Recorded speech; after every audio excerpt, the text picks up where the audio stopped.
I'm sure a lot of you guys remember the old ceremonial hunting tradition of eating the heart out of the first animal you kill. Meat from those organs are among the most nutrient-rich foods on the planet. You can get those same benefits your ancestors craved via convenient daily capsules from Heart and Soil. Find out more at heartandsoil.co. And remember, use code MeatEater for 10% off your purchase. There's nothing like snook hook sets at dawn or catching a tarpon in the moonlight. Find your next fishing trip made easy on fishingbooker.com and experience the magic of the Sunshine State or any other destination on your fishing bucket list. Book a blue water adventure in search of sailfish or go snapper fishing with the kids. With over 6,000 captains and trips to choose from, planning your next one just got a whole lot easier. Download the Fishing Booker app on the Google Play or App Store or visit them online at fishingbooker.com to book your trip today.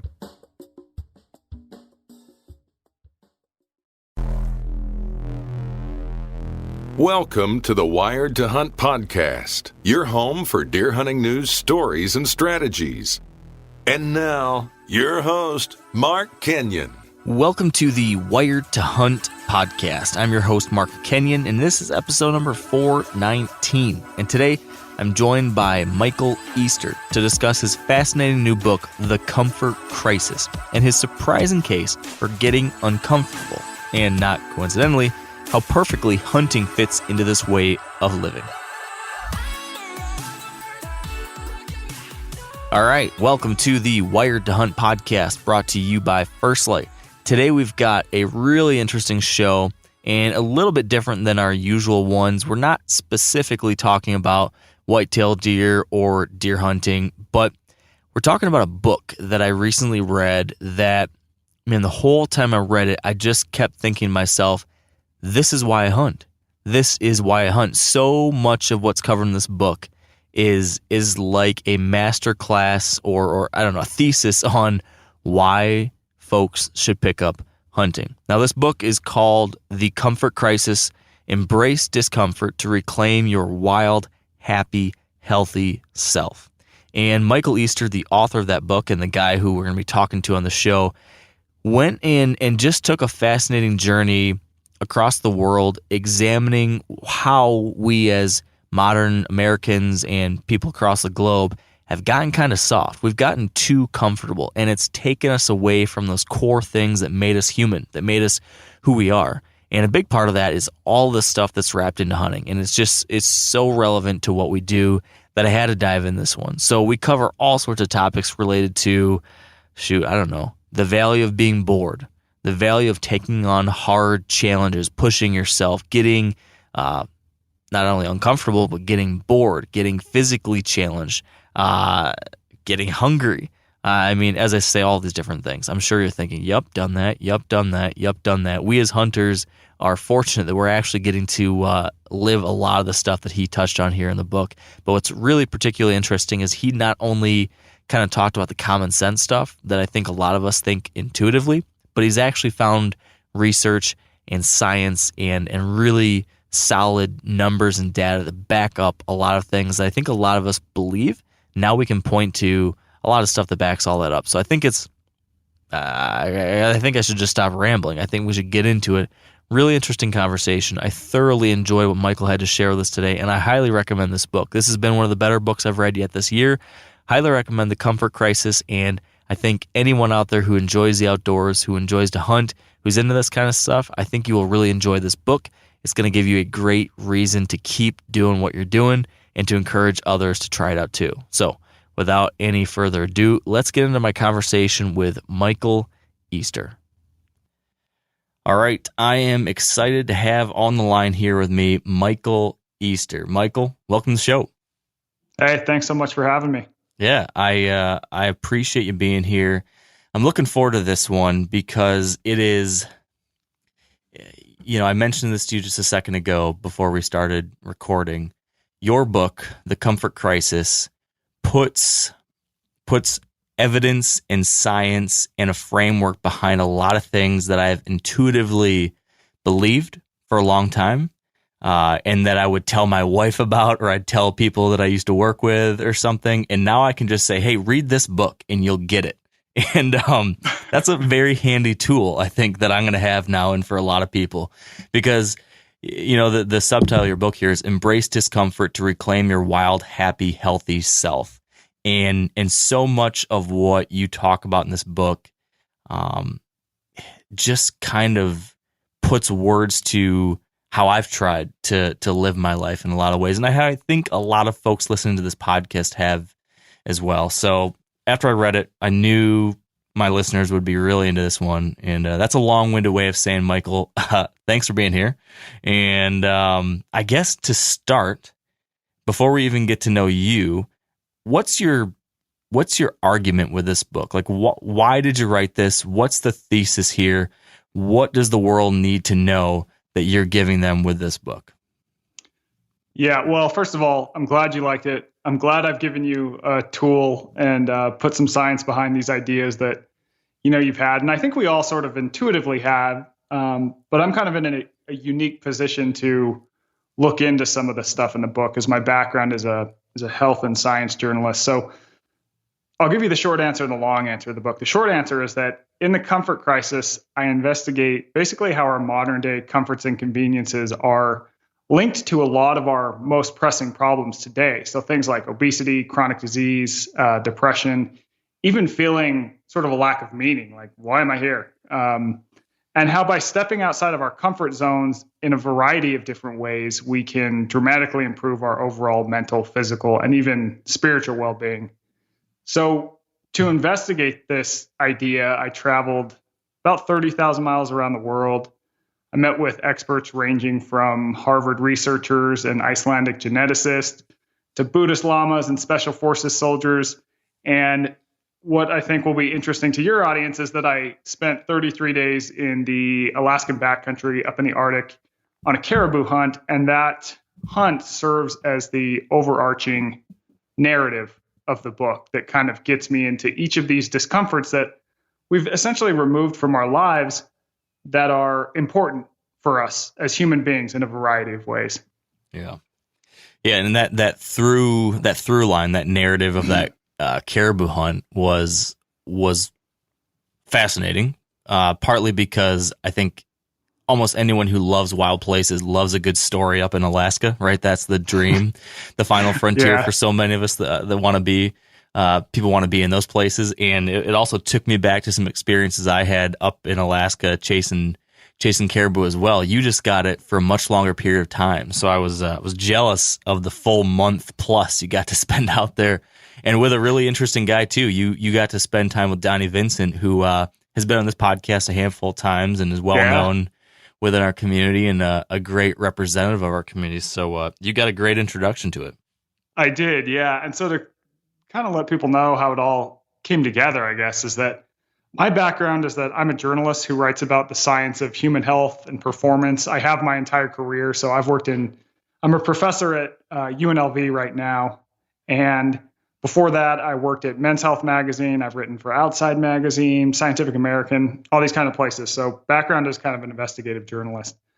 And early on in my career, I'd sort of noticed that anything that improves us usually requires going through some form of discomfort. So for example, exercise, weight loss, going out in nature is uncomfortable, but we know nature is good for us. And as a writer, I'm always sort of drawn to people who live on the edges. And through this work I've done, meeting all these different characters, working for magazines, I became good friends with Donnie. So all your readers not readers, I'm so used to saying that because I'm a writer. All your listeners will know Donnie. And he invited me to come up on this 33-day hunt in the Arctic with him. And, I had never hunted before. I mean, I'd been drug along on some hunts when I was a kid, but it was mostly just guys tipping back whiskey. And, I'd done some outdoor things, but not really anything this, long or epic or really embedded myself in a place that long. And I get up there and it was this completely new experience for me. Because of my background, I thought I sort of knew everything about health and hardship and I'd embedded myself in some of the world's most extreme gyms and kind of done some crazy endurance events and talked to all the gurus and researchers. And I get up there and it's just unlike anything I'd ever experienced because I was out of my comfort zone in a variety of ways the entire time. So it's like, these discomforts I face are things like constantly hungry because, we're not packing in a ton of food and we're moving all day. We're carrying everything we need on our backs, so it's everything requires effort. It's freezing cold up there. So I live in Las Vegas. Going from Vegas up to the Arctic was like, oh my God, like I was just freezing. Exposure to the weather, even things like being in this insane silence is just so different than the world we live in today. And, there's also everything is challenging. Like we got put in positions where failure could have meant, true danger. And all this stuff kind of amplified over time. It's like the longer you're out there, the more intense this kind of gets. And, but anyways, we make it out. It was an amazing time. But when I get back to my modern, comfortable life, I'm totally transformed after going through all these discomforts. I'm like 10 pounds lighter. I'm fitter than I've ever been, but I think more importantly, it just felt like just the dial on my physical, mental, even spiritual health and how I saw the world had kind of been moved 10 notches. It's kind of like this reset on my life, and having written about health for more than a decade and all these topics, like this is the thing that moved things the most for me. And it was like, well, what the hell happened up there, And I kind of realized, I thought back to that observation I made about discomfort. And then I kind of saw my modern life since I'd been out in the Arctic where things are hard and everything requires work and effort.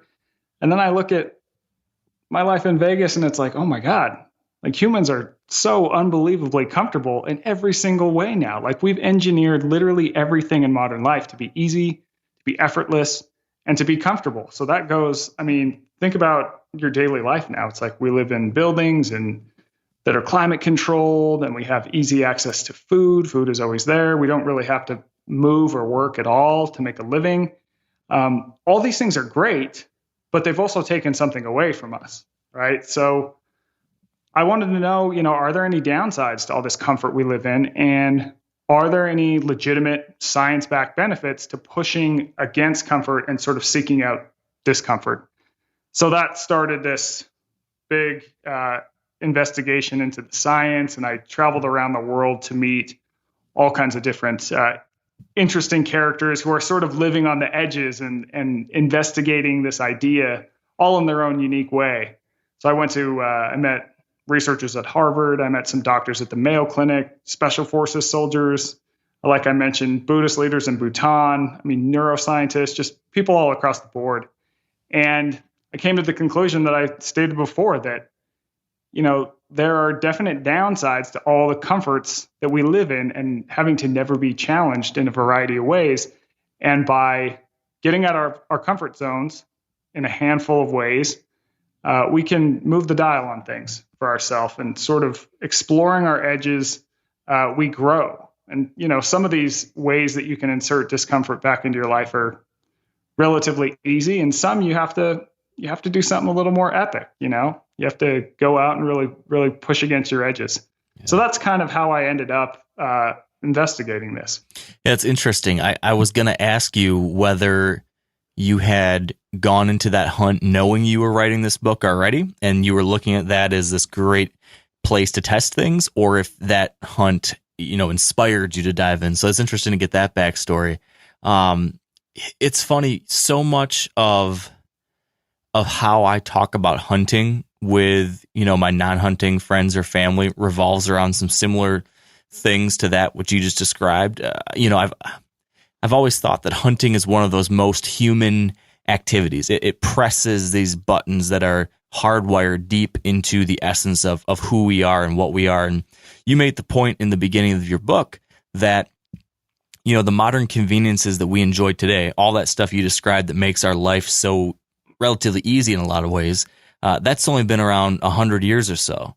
But the species that we are, Homo sapiens, we've been around for 200 to 300,000 years. So that means this modern comfort thing we're experiencing now is 0.03% of our time on Earth. That's how long we've had to adapt to this new world we're in. The rest of our process of becoming humans was living a very, very, very different lifestyle, which is what our bodies are biologically built to do and our minds are built to do.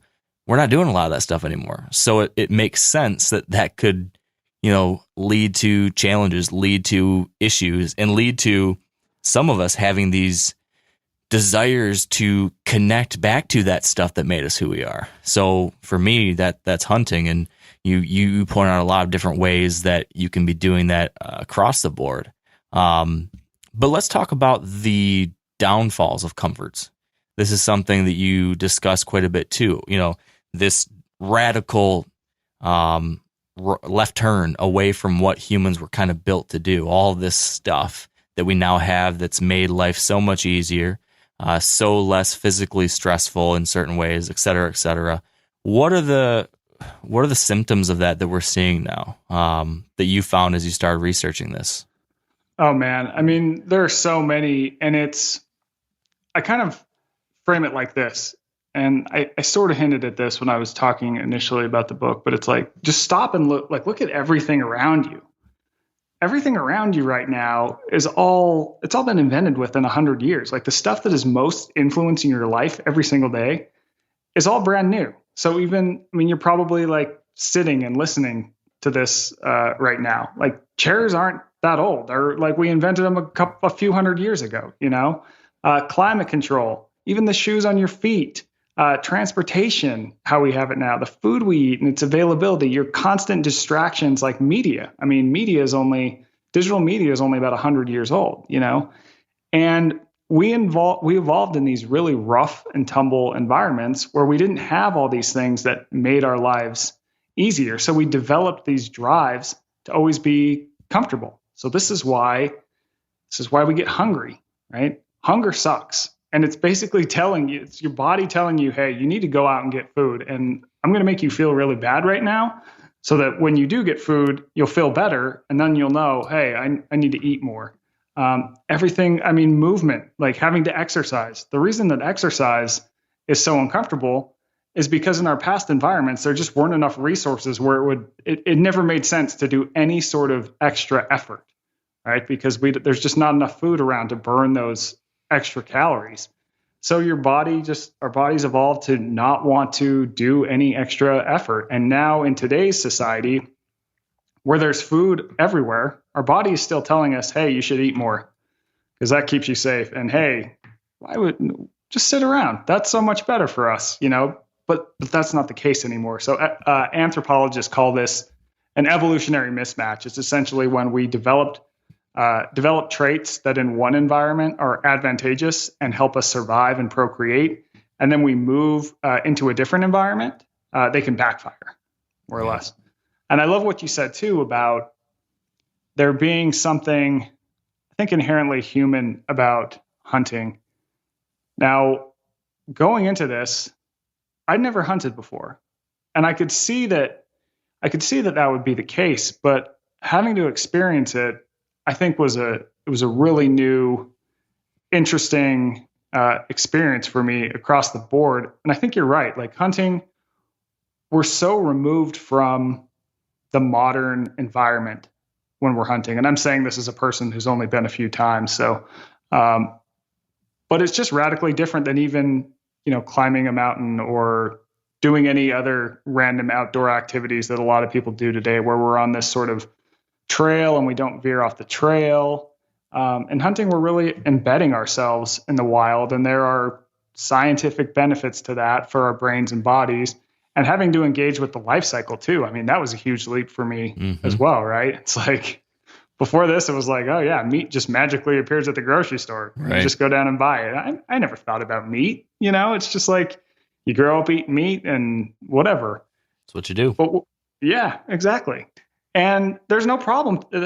I'm not criticizing that at all, because it's just, it's amazing that we have such a great food system that can keep us all alive. But there but I think there are tangible benefits to having to think about where your meat comes from and where your food comes from, and go through these periods where, maybe you experience a little hunger. Yeah. Yeah. You point out 5 kind of overarching themes, 5 categories of discomfort in some way that you explore how we've moved away from them and learned as a society to avoid them. And then, what the contrarian position, actually embracing these different discomforts can lead to in a positive way. And I want to walk through each one of these. I will simplify and overgeneralize a title for each one and kind of set us up. Basically, the first one is doing hard shit. The second one is being bored. The third one is getting really hungry. The fourth one is getting comfortable with mortality. And the fifth one was, like you said, exercise, work in your body. And like I mentioned at the top, this is basically like a thesis that proves why people should hunt. I mean, all 5 of those things are discomforts you have to learn to embrace within the hunting experience. And that when I explain to people like why I do this, I could basically walk you through those 5 things and how I've been pushed in these different 5 categories to learn more about myself, or learn more about the natural world, or learn more about our connection to these things and animals and life and each other and all this stuff.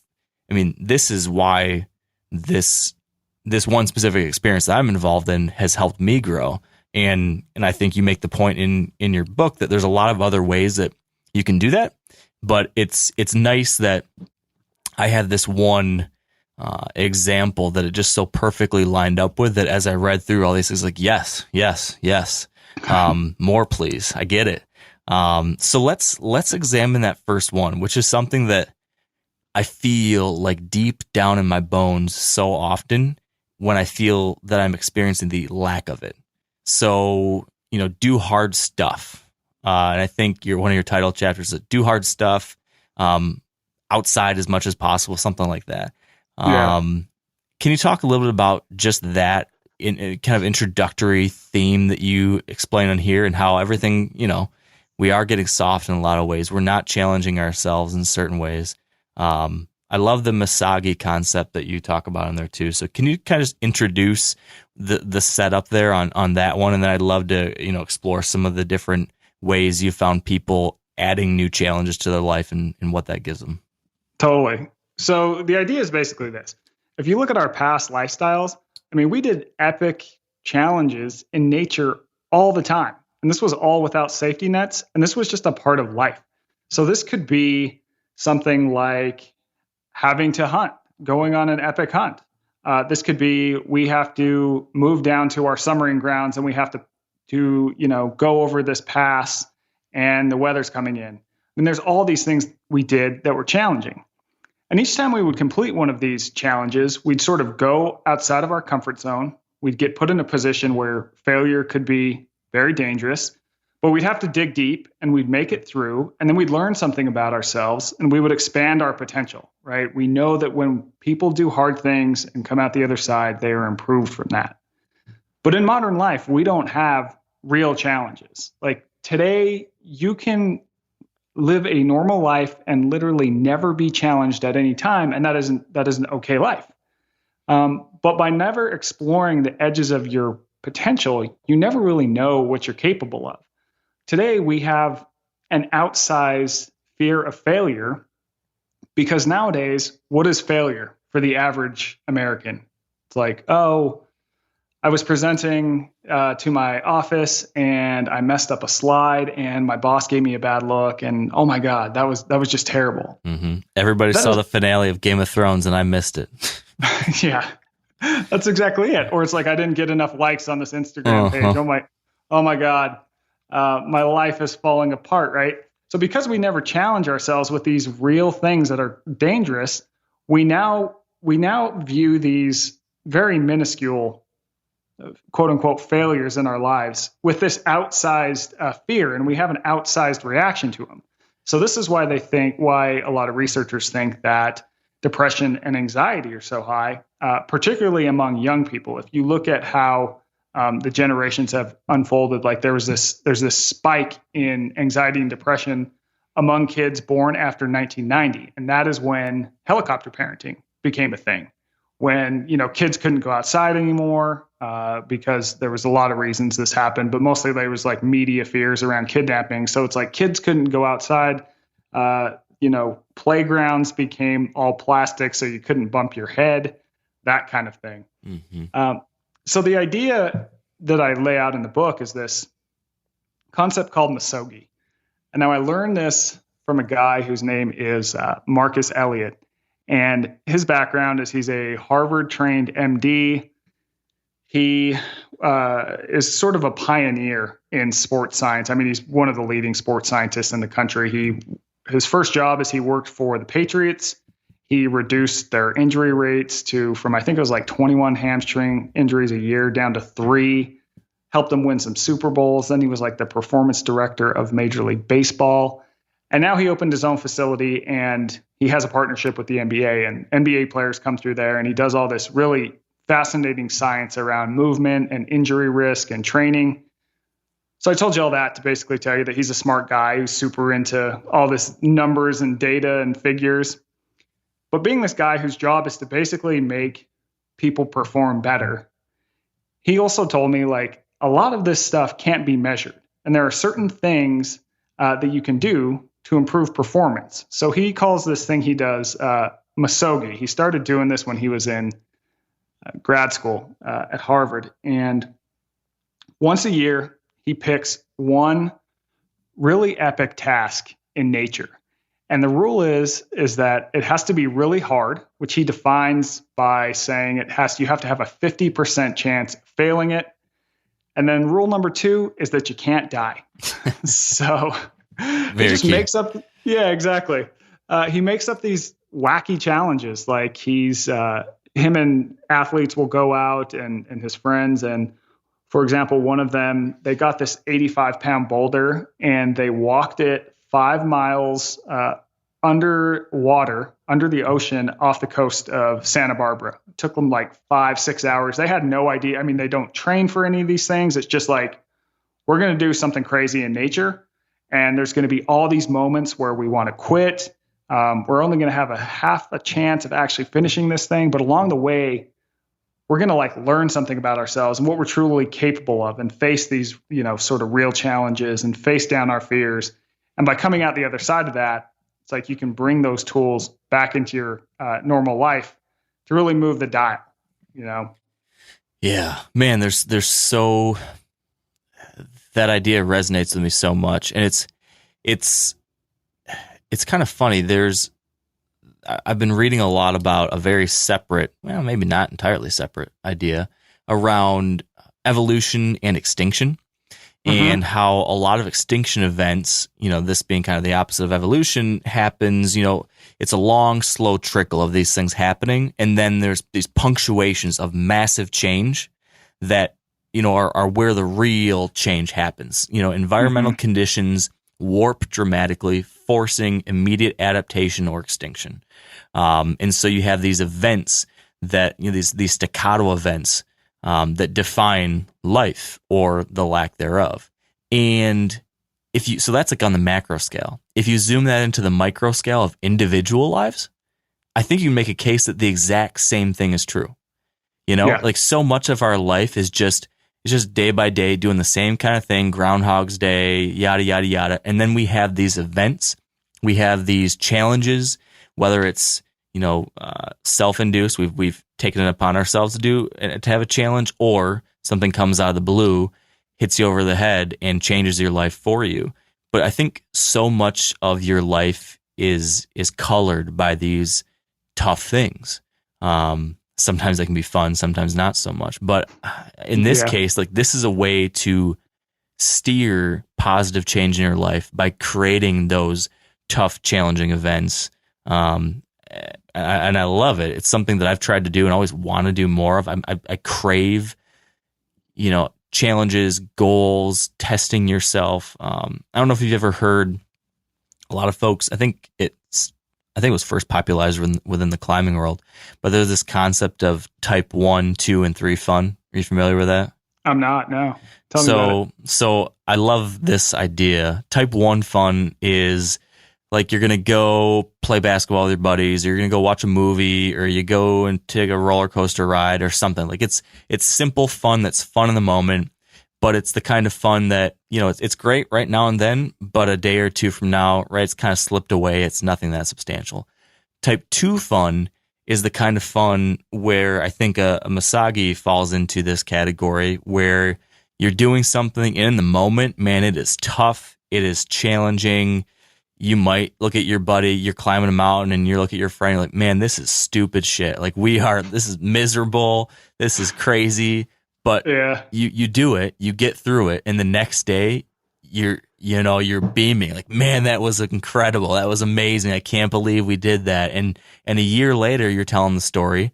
And 5 years later, when your buddies get back together and you're having a beer, you're telling the story again. And those are the things that I live for. I live for like that type 2 stuff. And then type 3 is the stuff like where you just about die and it's scary as hell and maybe it's not fun at all, but it makes for a great story. So usually the sweet spot's the type 2 fun.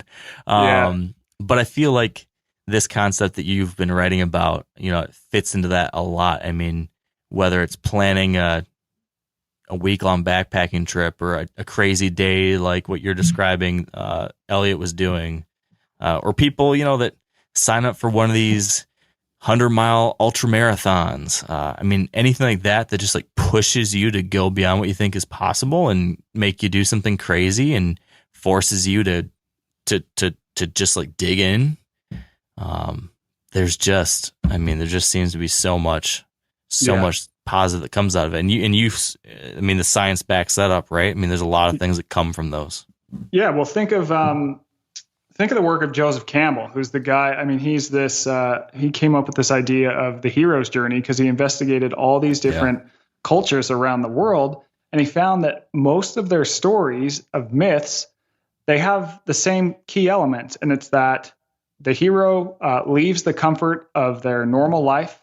They go out into this trying, uncomfortable middle ground, and they really, battle, and they're up against it. They're uncomfortable. They're not sure if they're going to make it to the other side, but they do. They succeed. And then they come back into their normal life and they are better for it. And they have evolved as a person. So this is the same concept of like a rite of passage, which is another thing that young people don't have, in traditional cultures, a rite of passage was usually this sort of epic nature-based physical challenge. Like the Maasai tribe, they would send their young out to hunt a lion with a spear.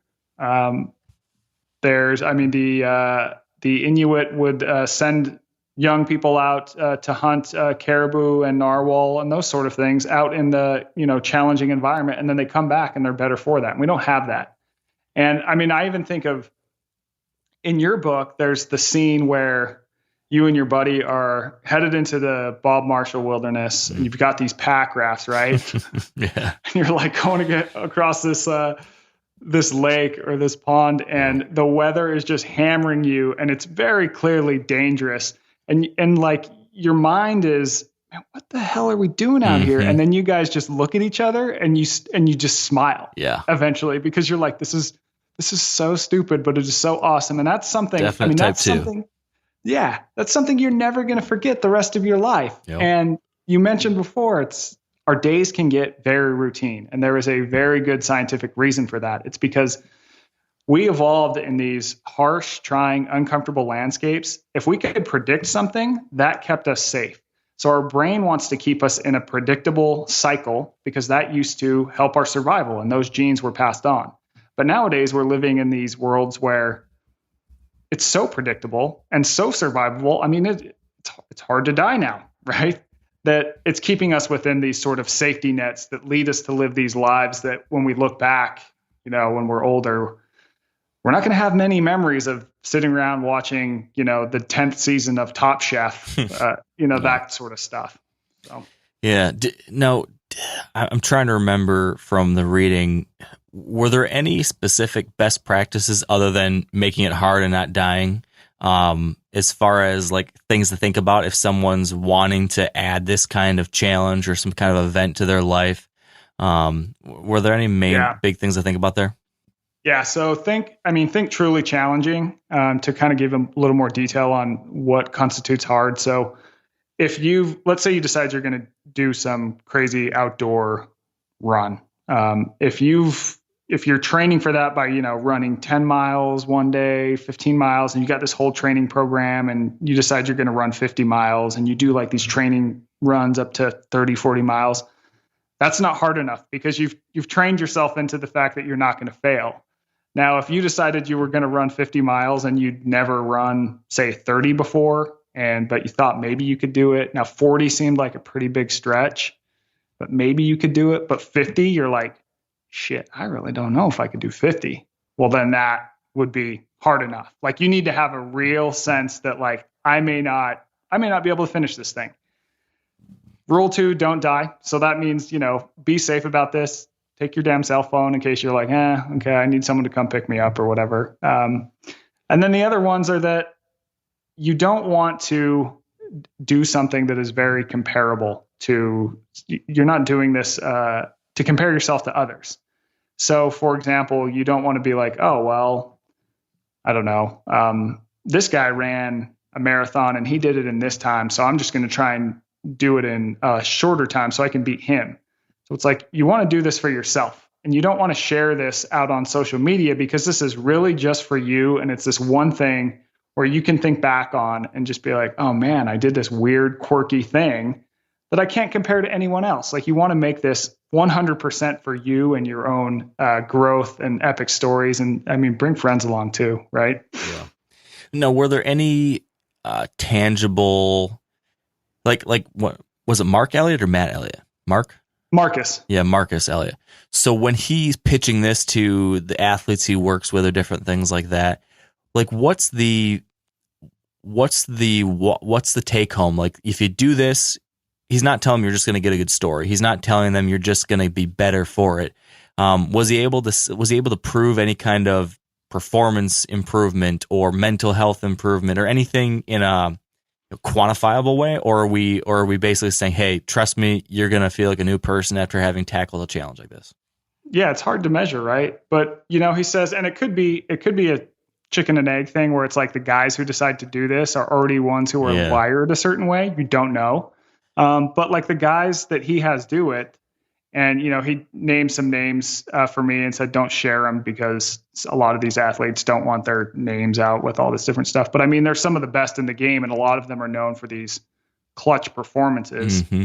And so it's like they sort of get this inner sense of confidence because it's like if you've done these really rad, cool, crazy things that you didn't think you could do, but you came out on the other side of that and did it, that can give you a new gear. You're going to find out a lot about yourself when you're out on those edges, sort of exploring what your edges of tolerance are.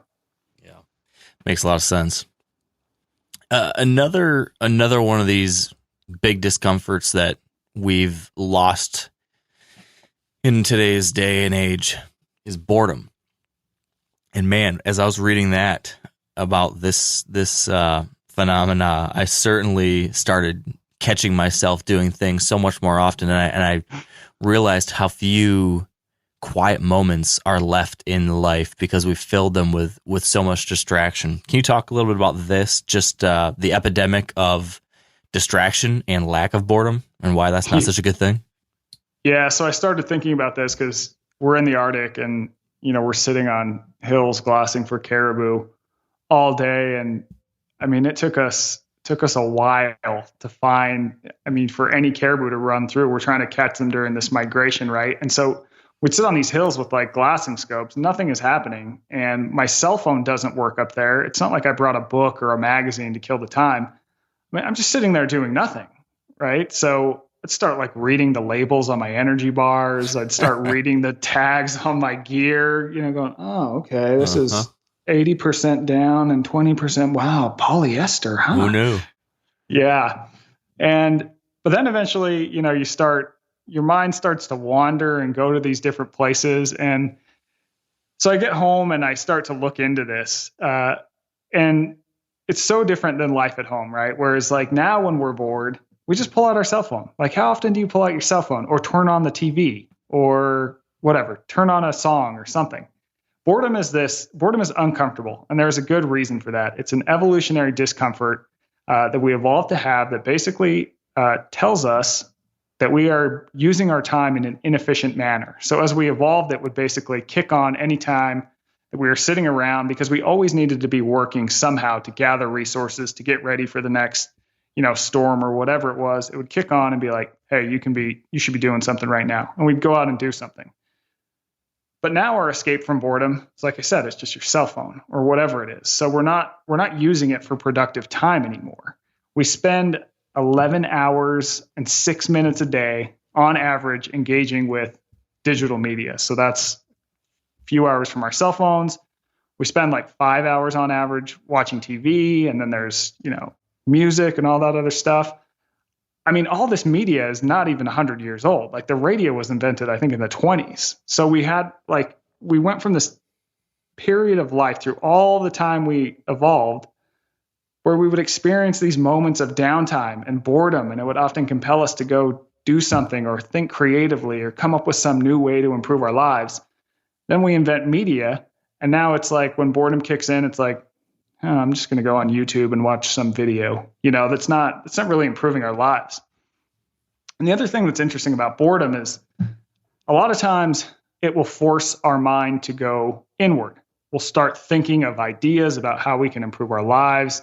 We'll come up with plans. We'll come up with maybe creative ideas. It's like when I was up there in the Arctic, I'd look at nature. I'd notice things that was interesting. And then I'd think, oh, I just came up with an idea for a magazine article. I came up with a bunch of different ideas. I wrote some of the book. I did all these different things that were a little more creative. And that's restorative for our brains. Whereas a lot of the media that we use today, we're having to focus outwardly. And when your brain is focusing on the outward world, it's actually working very hard. But when we're thinking inwardly, it gives our brain these periods of downtime. It's like these two different modes that scientists talk about. So now that we're on media so much, it's like, one, we're just consuming this stuff that isn't really helping our lives a lot. I mean, unfortunately, most people don't go, I'm bored. I think I'm going to open up the encyclopedia and learn something great. Like, most people are just like, Instagram, Twitter, YouTube, whatever it is. And then two, because we're focused outwardly so often, it's really burning out our brains.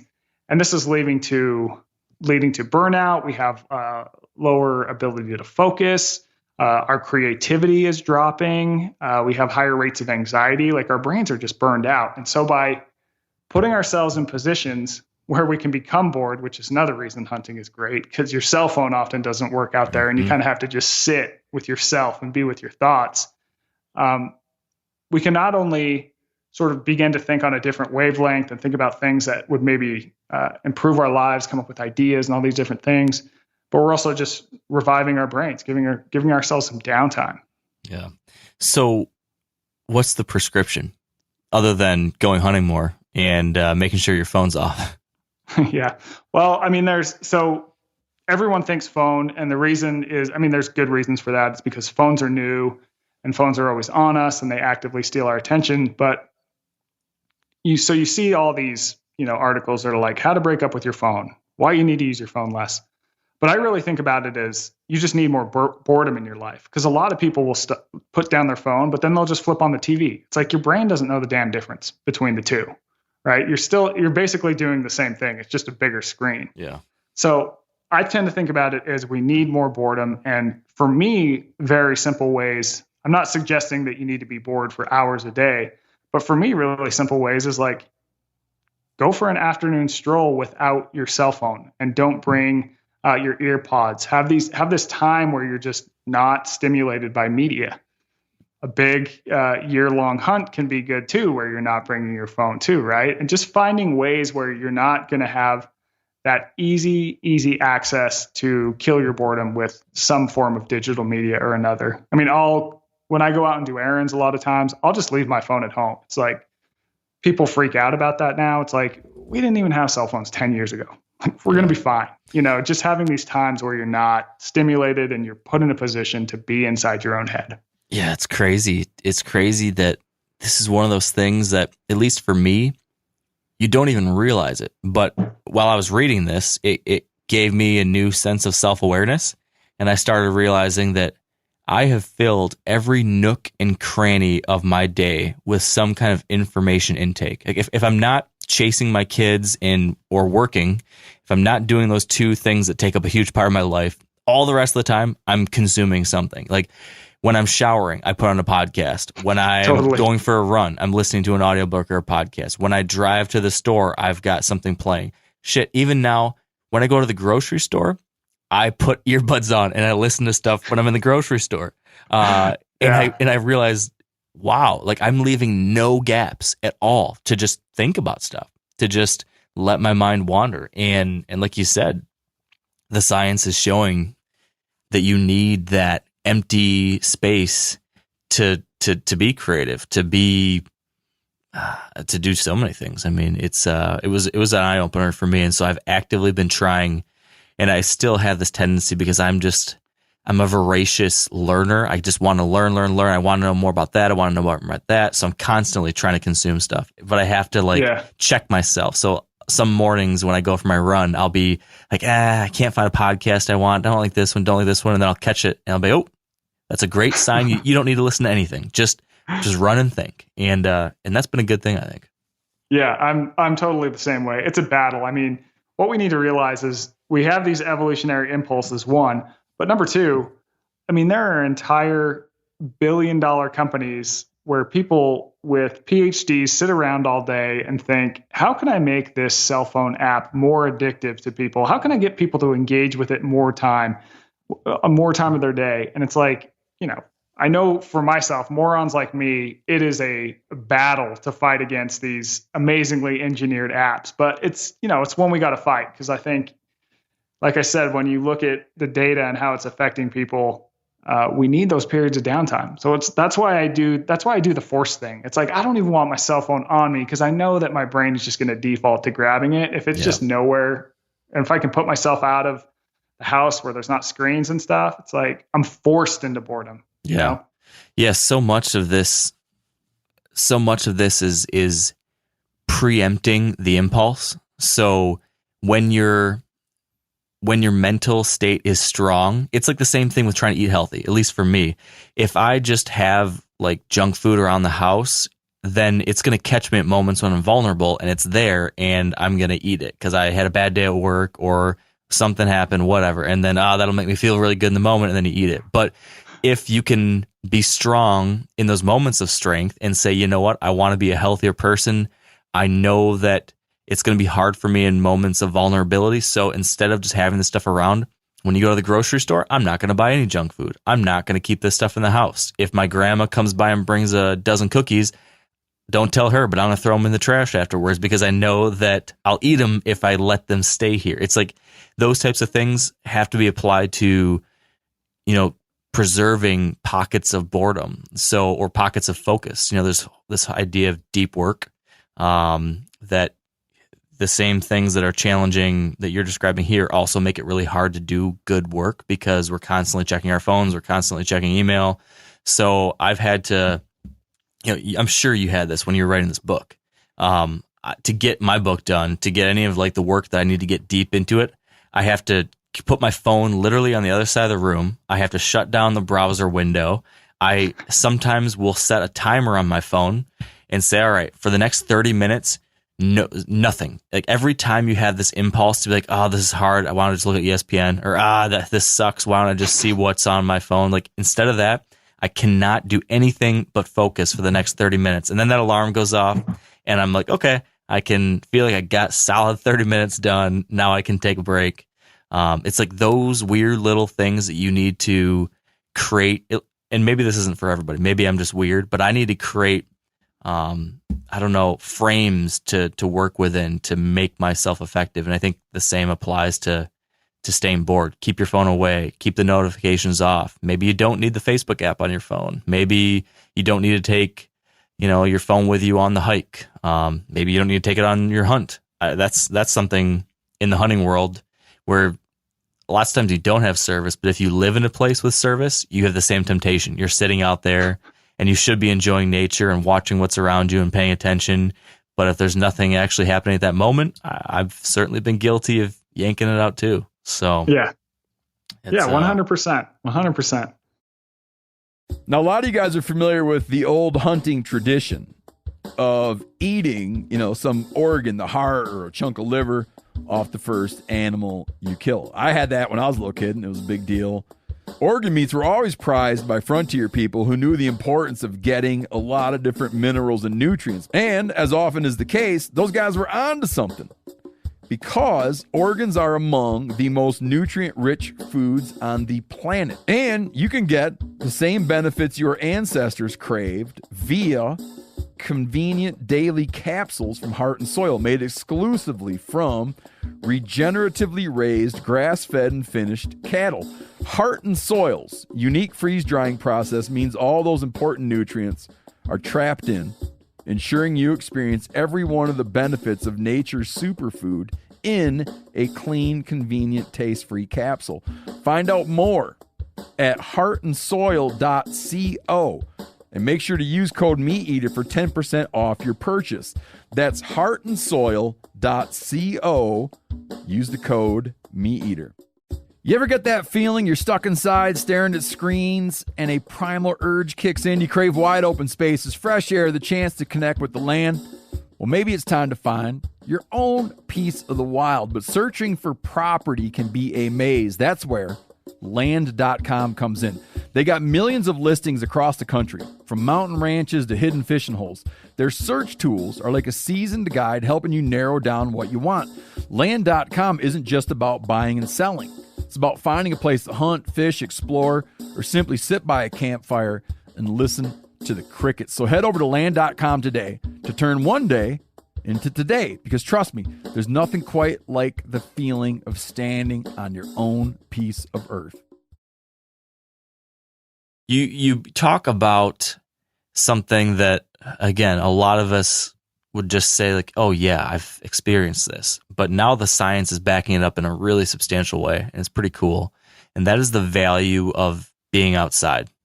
I think, after the last year, after COVID, people are really starting to see this that maybe previously hadn't. Can you talk about this new wave of studies and science that's pointing to actual quantifiable benefits of being outside and quote unquote forest bathing and stuff like that? Yeah, for sure. And I'll tell you what also made me sort of really realize this. We, when we were in the Arctic, we had seen this herd of caribou, and there was an old bull in there. So we, stalk it out for like 5-10 miles or something. And, anyways, it skunks us, and we have this walk home. So we, hike back across the tundra to our campsite where we have this kafaru teepee or whatever. And that comes into sight, and there's a herd like literally in our camp. And we kind of look at it, and, it's all younger caribou. And so we're like, okay, whatever. And I'm there with Donnie, Vincent, and his cameraman, William Altman, who's a great dude too. Mm-hmm. And so William's like, okay, I'm going to go get some footage of this, because Donnie, if you guys have seen his films, it's not just hunting. I mean, it's almost like it's a nature documentary, like Planet Earth, that happens to have some hunting in it, you know? So William goes out, and he's crawling across the ground and getting these shots, and he rises, and he ends up spooking this herd. And Donnie and I are just laying on the tundra, sort of observing from afar. And this herd gets spooked, directly at us, towards us. So they start charging in, and it's like, oh my God, like they're headed right at us. And we're just laying on the ground, they have no idea we're there. And, I'd say before this trip, like I'm an outdoorsy person. I always have been. I'm an Eagle Scout, but I'm also, I'm in my 30s. Like, this is a key period for work and stuff. Like, it's hard to get out in nature a ton. And I never really embedded myself deeply in nature for that long. And, I don't think that I'm that different than anyone else. I know when you look at the data now, it's people spend 93% of their time indoors. We're chained to our desk. I love there's a stat that you had in your book that 95% of Yellowstone visitors never leave side of a road. That estimate, Yep. So we just don't spend that much time in nature. And I think part of it is it's because nature is uncomfortable and it's unpredictable. And so anyways, we're laying there, And this herd keeps closing in. I mean, they get close enough that the ground starts to rumble, and Donnie and I are just locked on them. And then they get close enough that, they're 75 yards. You can start to smell them, see their hooves kicking up the earth. And at a certain point, it occurs to me when they're like 50 yards out, like, oh, wait, are they going to trample us right now? And probably 30 yards out, they careen left, and like the earth shakes as they go by, and they go up to this like pinnacle of this hill, and you can just see them that are like black against this, golden sunset. And it was one of those moments where you're just like, holy shit. Like, it was the most unbelievable moment. In the book, I describe it as like wild as a religious experience where, you kind of feel like you're part of something bigger in times like that. And, it got me thinking about how we don't have moments like that anymore. And people spend so little time in nature, and we're all anxious. We have, depression and anxiety are through the roof. People are burned out. You look at the data, and it's like we're the most anxious people who've ever walked the earth. But after having been up in Alaska for so long, like, you would think with all this discomfort I was going through with, encountering grizzly bears, everything required effort.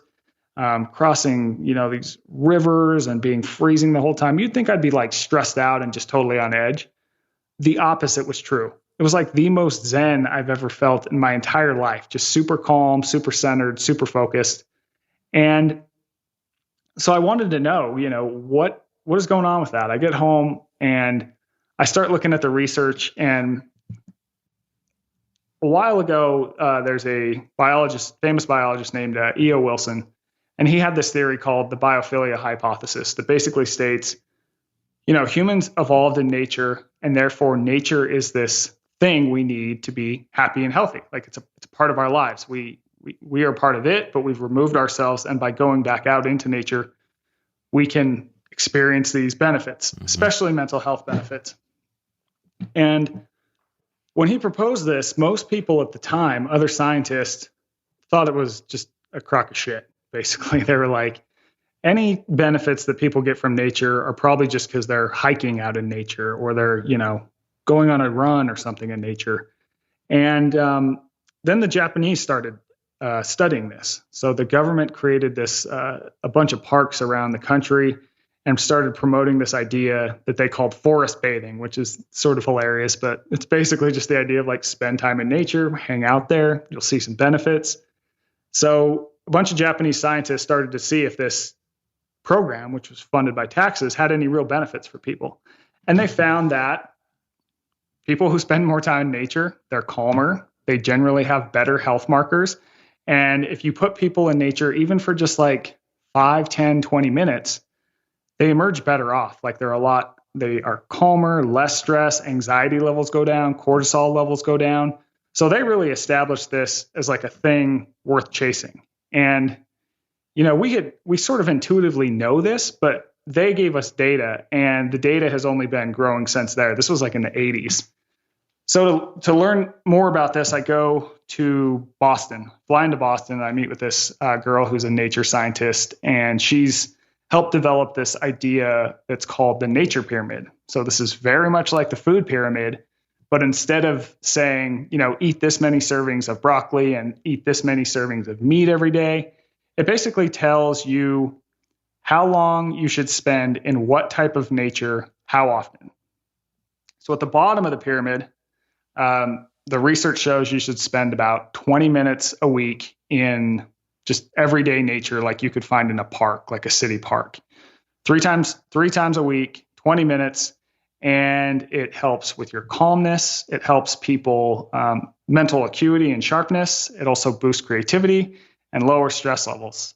So that's the bottom of the pyramid they found. And then the second level up the pyramid is 5 hours a month in wilder nature. So this is the type of stuff you might find in a state park. This is, stuff that you might have to drive for. It's not as manicured as a city park, but it's also not super far to get there. You probably still have cell service. And we know this is the ideal amount of time from a bunch of research that has been conducted in Finland. So people in Finland go outside a ton, and they surveyed a bunch of people in the country, and the people who were least likely to be depressed, and also reported the lowest levels of chronic stress, spent 5 or more hours a week in this type of sort of country nature, I call it in the book. The very top of the pyramid, and this is, I think, what's most fascinating to me and will be most fascinating to people who do, overnight and extended hunts and do, any sort of backpacking trips, is the top is 3 days a year you should spend in the backcountry. So this leads to pretty crazy brain changes where people's brains start producing what are called alpha waves. Now, these are the same brain waves that are found in experienced meditators, like the yogis who live in the caves, So spending this 3 days or more out in very off the grid nature where your phone doesn't work, there's, no roads, you have to hike in. It's kind of like a meditation retreat, except, you can talk to other people and there's no costs and there's no gurus telling you what to do. Yeah. And it's also associated with just crazy boosts in creativity, PTSD levels. They've done studies where they've taken vets into nature for this amount of time and their PTSD levels drop and they stay low for a very long time. Just sort of resets and revives your thinking and just makes us a lot more calmer and think on a different wavelength. And I think this is, this lady I meet in Boston, I mean, she really sees these different amounts of time in nature as a way to combat the modern condition where we're just like overstressed, overworked, overworried about everyday BS, and cheap, easy, and free, right? And there's probably a lot of reasons that nature has this effect. I mean, the fact that we are away from our desk. There's different sounds that seem to benefit us in nature. There's this idea of biophilia, like I talked about before. There's also fewer people. That seems to help. There's also fractals, which are these repeating patterns that you see over and over in the universe that you don't get in man-made structures. Those seem to speak to us at this core level. And so I think that's why hunting is so great too, because you are really, really removed. I mean, most people aren't hunting right on a trail, right? It's like you got to go deep in the woods to get something. So I don't know. It's fascinating research, and I work that into my own life I live just outside the desert, so I'll go run in the desert at least a couple times a week. Yeah. So. Yeah, man. It really is interesting to see the science backing up, those types of experiences, and it just helps put words and numbers to a feeling that I think a lot of us have had, and for some reason seeing that verified just makes it seem that much more satisfying to know, okay, yeah, these things I've been doing, these trips I've been planning, these excursions that I'm telling my boss that I need some time to go do, it's worth it. It's really helping. It makes a difference. And you mentioned there that top of the pyramid, those, at least 3 days once a year. You talk about something called the 3-day effect in the book, and how after that 3-day level, something unique happens that maybe day 1, day 2 doesn't. I've definitely felt this too. Can you talk about that? Yeah. So that 3-day effect, it has an interesting history. So there's this fascinating rare bookstore in Salt Lake City owned by this guy named Ken Sanders. And he's sort of this icon in Salt Lake City. And he used to hang out with Edward Abbey and go on trips with Abbey, which I'm sure a lot of your listeners would be familiar with. And he just noticed that on the 3rd day that he would spend out in the wild, he would start to feel a lot calmer, just start to feel a lot different, more at ease, more like he feels good about himself, and he mentions this to a guy whose name is David Strayer, who is a neuroscientist at the University of Utah. And Strayer is probably the world's foremost expert on how cell phones affect the brain and our attention. And he's also a hardcore nature junkie. He'll go and spend a long time out in the wild. And he was like, oh, yeah, I feel that too. And he'd had conversations with people who also said the same thing. And these are conversations with colleagues who were, these PhD wielding people who love data, numbers, and figures. They're saying yeah, there's no data on it, but I don't know. I just feel different. And Strayer starts investigating it with the girl that I met in Boston. And this is where they would take people down to sort of figure out what was going on. They would take people down to this campground. It was actually a class.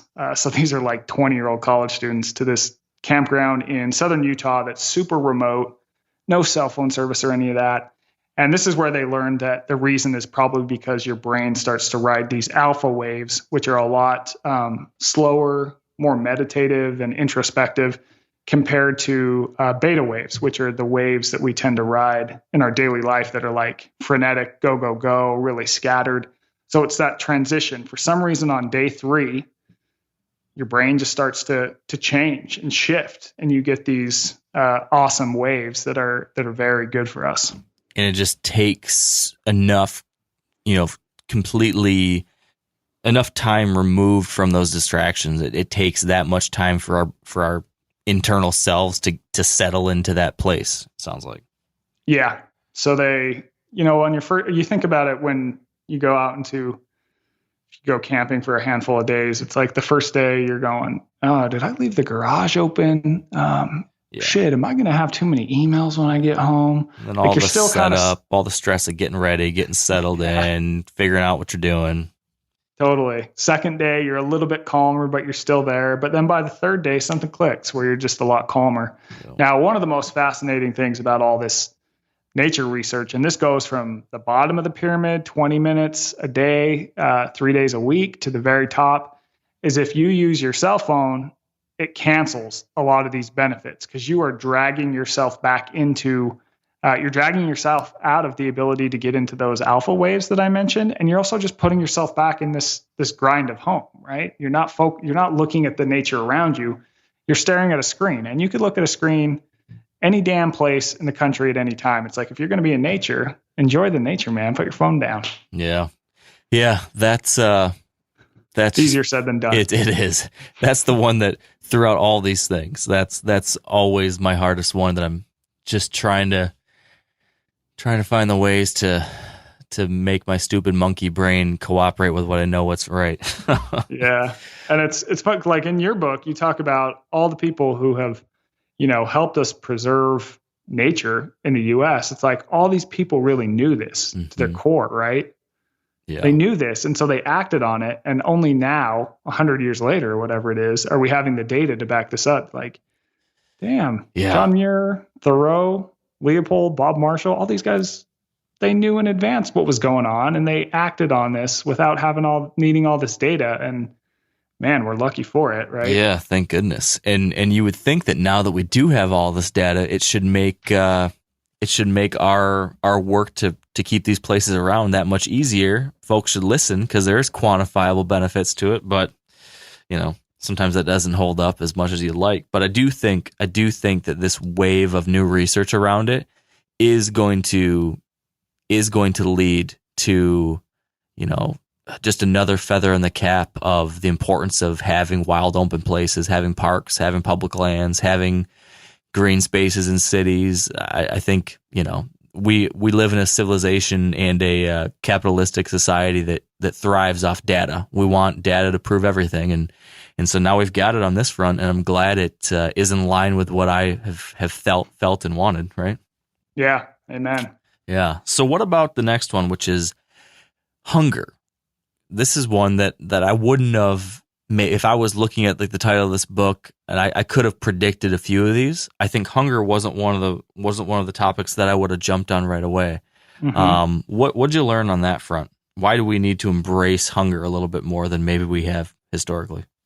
Sure. So when we were out in the Arctic, we packed in maybe 2,000 calories a day and, garbage, Mountain House meals and Snickers and that kind of crap. But because we're carrying these heavy packs on our back and walking through the tundra, which is the worst thing you could ever walk on. It is so hard to walk on. We're burning way more than that. Probably 4,000 to 6,000 calories a day. So every single day we're starting to tap into our reserves and starting to lose weight. I started to pull notches on my belt after, about a week. And it was interesting because in the modern world, we're not I hadn't experienced that type of hunger ever. which is a good thing. I'm not saying it's bad, but it was just this new sensation. I was like, man, like I've never really felt this. So I get home and I look at the data, and it shows that 80% of the times that we eat nowadays are not driven by real physiological hunger. It's usually we just eat because it's, morning and this is when we eat breakfast, or this is when we eat lunch, dinner, or because we're stressed, or because we're sad, or because we're just bored and it's like, okay, I'll eat something. So in a lot of ways, because of our success as a species that we have food everywhere, we're now using food as sort of a widget. And there are neurological reasons for that. As we evolved, our bodies evolved to essentially reward us for any and all kind of eating. And it also rewarded us for eating too much, because back when resources were scarce, if you could eat too much and you could put on fat, well, next time a famine came around, which was often back then, you would have enough fat resources on your body to draw from, and you would be able to survive. So we are internally incentivized to eat too much too often. And now we're surrounded in this sea of food that's all, formulated, ultra processed. And we tend to think that, hunger is bad in the modern world. It's like people panic around hunger. And all of this comes together and can explain why 70% of our country is either overweight or obese. It's that we have these internal drives to eat all the time and eat too much. And now we're surrounding ourselves in food. And, millions to combat this, it's like millions of people try to diet each year. And there's all kinds of diets out there that sort of tell you, eat this, not that. Or it's like sugar is the reason you're fat. Stop eating sugar. Fat is the reason you're fat. Stop eating fat. No, it's actually carbs is the reason you're fat. You're fat. Stop eating carbs, And most of these diets fail. You look at diets, I think 95% of people who lose any weight in a year, they gain it back, which is unfortunate. And in a lot of these diets, it's like a key claim is no hunger. So I'm thinking about this. And when I get back from Alaska, I'm 10 pounds lighter. And I'm also eating like all the foods that the diets tell you never to eat. Right. I mean, this stuff is like ultra processed garbage. I mean, it is just horse shit food. And no dietitian is prescribing Mountain House meals for their clients. That's for sure. God, I hope not. 2 million grams of salt. Yeah. Enough salt to like petrify someone from the inside out. So I'm 10 pounds lighter, and through my work, I had met this kid whose name is Trevor Cashy. And to say that Trevor is smart is a lot like saying LeBron James is pretty good at basketball. This kid is like a super genius. I think he's 27 or 28 now. He graduated college at 18. He got his PhD at 23. He studied chemical biology. So this provides a foundation for understanding human metabolism. And he sort of stumbled into working with people to help them lose weight. Now, he's worked with athletes, gold medal winning athletes, UFC fighters, ultra marathoners, all these different people. And he approaches it really differently than I think you see a lot in the diet world approach it. And he sort of starts with hunger. So you look back at that figure I told you that 80% of the time we eat, it's not because we're actually hungry. It's just because we're using food as a mechanism for something else, to deal with something else. So he doesn't actually care why you eat, I misstated that. He doesn't care what you eat. He cares why you eat. So a lot of his method is building awareness about why people are eating, whether it's true physiological hunger or they're just using food as something else. And a lot of it is increasing awareness of just how much people eat, because we have these past drives that are telling us, hey, eat a little more, eat too much, but we eat more than we actually need to in order to be healthy. So part of what he does is he has people like very closely track exactly what they're eating. And now this sounds strange, but at the same time, when you look at the research, people totally underestimate the amount they eat every day. So when they poll people, it's like, how many calories did you think you ate? People will be like, 2,500. They'll have eaten like 3,000 or 3,500. Mm-hmm. And over time, this compounds, and this can kind of explain why we are so out of shape now. And this is kind of one of the main drivers of a lot of chronic disease, just the fact that so many people in the country are overweight now. So sort of by figuring out why you are eating, whether that is real hunger, and then engaging with hunger, realizing that it sucks, but it's not going to kill you, and it's actually a necessary part of being healthy, you're going to be able to maintain a weight that's going to keep you healthy, and you're just going to be healthier overall across your lifespan. So if you're a guy or girl out there who's listening and you're wanting to live a healthier lifestyle, which a lot of people in our community I think are, wanting to do that, especially if hunting and the outdoors is a big part of their life. If they're not already in, great physical shape, it's something that a lot of folks want to work towards because that helps you a lot in all these endeavors. So what's one of your big takeaways from your deep dive into this world? When I get that feeling, I'm like, oh, I'm feeling hungry, and you're saying we should embrace it a little bit more. Like, what's an action item we should be thinking about that's going to help us a little bit more on that front? Sure. Well, I think one thing is thinking about what foods we eat. Now, at the end of the day, being at a healthy weight is all driven by, are you eating enough energy to fuel your body and what you want to do, but not vastly overeating that amount? It's essentially, it's physics. It's calories in, calories out, despite what all these diet books tell you about, there being a supervillain among foods. But that said, certain foods will help you feel fuller longer and fend off hunger. And those foods just so happen to be the foods that man evolved to eat. These are, meat, potatoes, grains that we have to cook beforehand. These are all things that help people stay fuller longer. And this is not a diet that's, high carb or low carb or high fat or low fat or high protein. It's just like the food that your great-great-grandparents ate. I mean, there's a reason why no one in the generations before, I think the obesity rate in the year 1900 was like 1 or 2%. And now it's 33. And it's because people are eating just basic foods and not overeating them. They help curb hunger. But in terms of re-engaging with hunger, I mean, I think something that people can do is even try, like, are you actually hungry when you wake up and eat breakfast? Like, can you extend that? Well, what happens? What does that feel like? Sort of just just experimenting with like, well, why am I eating? And noticing, you mentioned before, it's like when your grandma brings over those cookies, it's like, you're just going to eat them because they're there. Mm-hmm. So if that's a temptation for you, removing them, that's not to say you can't eat those foods. It's totally fine, but maybe have one or two and then throw them away if that's a trigger, and this is hard. If this shit were easy, people wouldn't be overweight. But it's necessary, right? It's like when you look at how we're trending and they do forecasts on this, and they think that I think the CDC thinks that overweight and obesity rate is going to be in the 80s by 2030. So, wow, man, it's something we got to tackle. I mean, and I think this has really hit home during the pandemic. It's you look at the research, and it's like the people who got COVID and had some of the worst symptoms, right? Being obese was a major risk factor for complications. And, through my other work, like I had a conversation with someone at the CDC about a month ago, and usually they're pretty hands-on. Like they don't want to tell people, hey, you got to get in shape because, people don't like hearing that. So they've never really said anything like that to me. But this time the lady was like, people need to go to the gym. I was like, wow. Okay. Yeah. Coming from the government. So interesting. Yeah.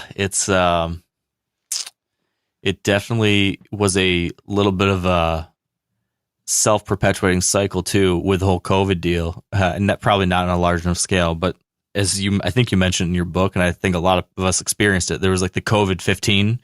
A lot of folks, I certainly experienced that when we first had the lockdown start and everything shuts down and your life changes and couldn't do anything, and all of a sudden it was like, well, what are we going to do that's exciting this weekend? Let's make chocolate mug cakes. And it was that kind of stuff that I'm sure a lot of people packed on some extra weight because they were, just in this weird situation. So, yeah.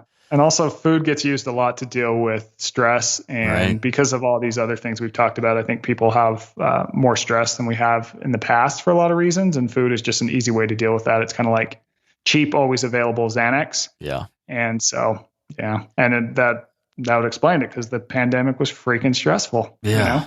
Yeah. So let's skip to, we're going to change the little order of your book here, but it's the natural, I think, next question when we're talking about health, at least. We've talked about the food we eat, but then, of course, just exercise. You mentioned exercise is uncomfortable. Physical activity in a lot of ways can be uncomfortable. In long endurance events, things that push you are uncomfortable. But as has been the case with all these things, these discomforts do have benefits too. What about on this front did you find most interesting and most eye-opening? Because a lot of this stuff I think is like, yeah, we know this stuff, but I think you uncovered some interesting things here. Yeah, I would say most interesting to not, we all know that exercise is good for us. The data is really fascinating, and it could just be because I'm a freaking nerd, but you look at it, and fitness is like the number one way to avoid the top killers of humans now. I mean, full stop. But I think what I found personally most interesting, when I was up in Alaska, it's like everything takes effort, right? It's like every single thing you do takes some sort of effort. You go back into the modern world and you're like, oh my God, like nothing takes effort. I mean, when we're in the Arctic, it's like even getting water. We have to hike down to the freaking river, which is, we saw a grizzly there earlier in the day. So you're on edge, and then you have to hike this, bag of water back up that's 30, 40 pounds, whatever it weighs. And that's just for water. I mean, even like going out to the bathroom, that takes effort. But I would say the absolute hardest thing that I did in Alaska was the pack out of the animal. Mm-hmm. And it was 100 pounds or so on my pack. And we had 5 miles to go all uphill, sort of karma right there, back to camp.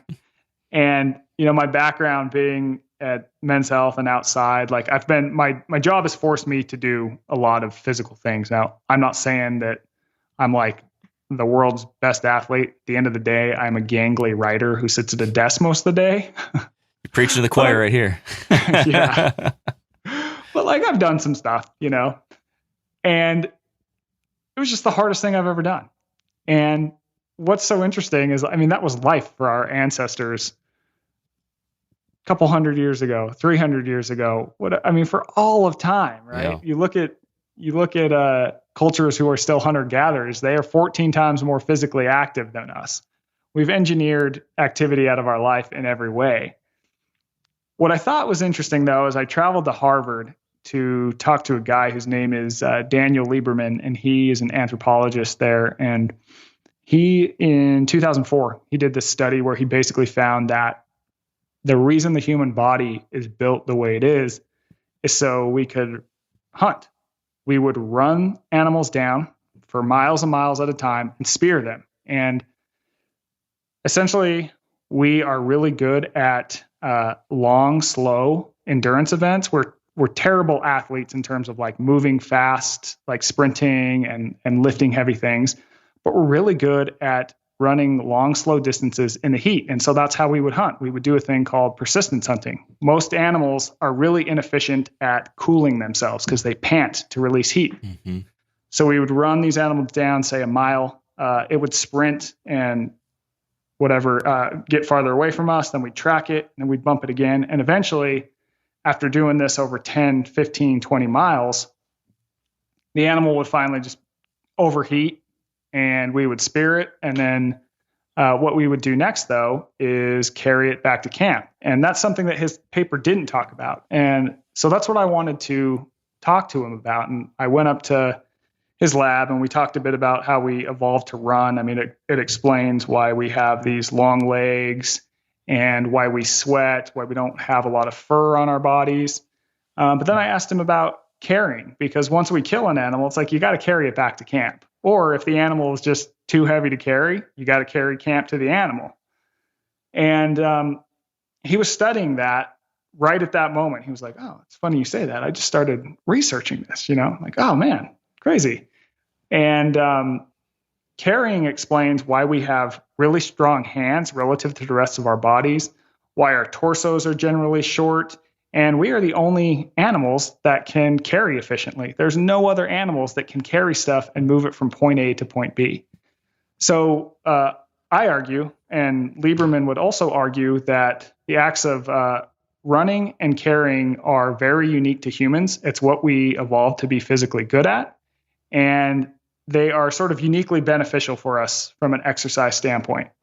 Now, a lot of people run, right? It's like we see runners on the street all the time, but how often do you see people just like carrying heavy shit for the act of exercise to improve themselves, Not too often.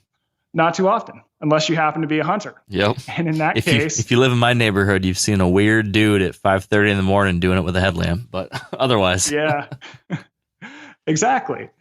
So in the book, I investigate carrying and how it's this physical act that really was lost to time, that we haven't flowed back in our days like we have running, and how it is uniquely good for us. So there's only one real group who's flowed it back into how they train, and it's helped them become the fittest people on earth, and that is Special Forces soldiers. So they call it rucking, basically a weighted backpack.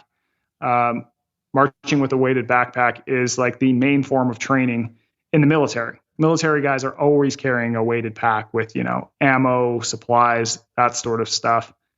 And I met a guy whose name is Jason McCarthy, and he owns a company called GoRuck, and they are trying to they've made sort of military spec backpacks that can hold a lot of weight. And they're trying to bring this idea of rucking, or hiking with a weighted pack, to the masses. And they've actually teamed up with these two researchers at the Mayo Clinic who are starting to flow this in with their patients. Like when patients come in with heart problems, they don't tell them to, start lifting weights or to start running. They say, hey, walk. When that feels good, I want you to add a weighted backpack, because you're not only working your endurance, but you're also working your strength. And each of those two components are essential for physical health, but also from a performance standpoint, especially when it comes to hunting. I mean, that is the foundation of hunting, right? It's like you have to hike into these areas with heavy stuff on your back. And if you're successful in your hunt, you're going to be hiking with a lot of meat back. Yeah. And so I think it's really interesting that modern hunting, it's the one thing that brings back this, sort of primal form of exercise that we've really lost. Yeah. And it's funny. It is, if you were to poll the majority of folks that are pretty serious in the backcountry hunting world and do this stuff frequently, like that's the thing. There's always the temptation, just like anything else in physical fitness, where people want to, do the glamour exercises and make those great big pecs and biceps and all that stuff. But you talk to the folks that really do this stuff, it's, man, hike with a heavy pack and do it a lot and do it at elevation. Yep. And like it's not sexy, it's not fancy, it's not going to get you on the cover of a magazine maybe, but it just does the trick. It's what you need for this activity. And it's really interesting that what you found is that it's not only what you need to be a good backcountry hunter, it's what you need to just be a healthy, fully actualized human being because of how we evolved. That is fascinating. Yeah, and so there's a lot of the military is obviously invested in knowing about carrying loads because it's what their soldiers do, and they want to reduce injury rates. And they've basically found that any load up to about 50 pounds is pretty safe. Once you start going over 50 in training, it increases your risk of injury enough that you might want to dial back. So in the book, I talk about probably for the average guy, it's like between 30 and 50 pounds is a sweet spot. If you're smaller, if you're a female, probably between like 20 and 30 is probably a sweet spot. But man, you get so many benefits off of that. And to your point about, show muscles, I was talking to a guide when I was up in Alaska, and he talked about he's had clients, send him photos from the gym, and they're, bodybuilding, and they just look amazing. And they'll text and be like, hey, 311 more days to the hunt. I'm getting ready. And those guys will get out there and get a heavy pack on, and they're just like, oh my God, like I can't do this. And they'll quit because it's the training hasn't been right. It's like a lot of times in my mind, I think that a lot of what we do in the gym, it is obviously good for us and that it helps our heart and that it has these benefits, but I don't think it's optimal, more or less. Yeah. So since you do a lot of this, at least I think you have looked into some of these things when it comes to optimizing your physical fitness plans and regimens, and through this research you've done, talk to me a little bit about, and this is 100% selfish because I'm trying to figure this out for myself right now, balancing these physical endurance and exercise type periods with rest. So, I've gotten to a sweet spot where I do a daily run. Every morning I start my day with a run and it feels great. I get that runner's high, and it might be miserable in the moment sometimes, but I'm always glad I did it.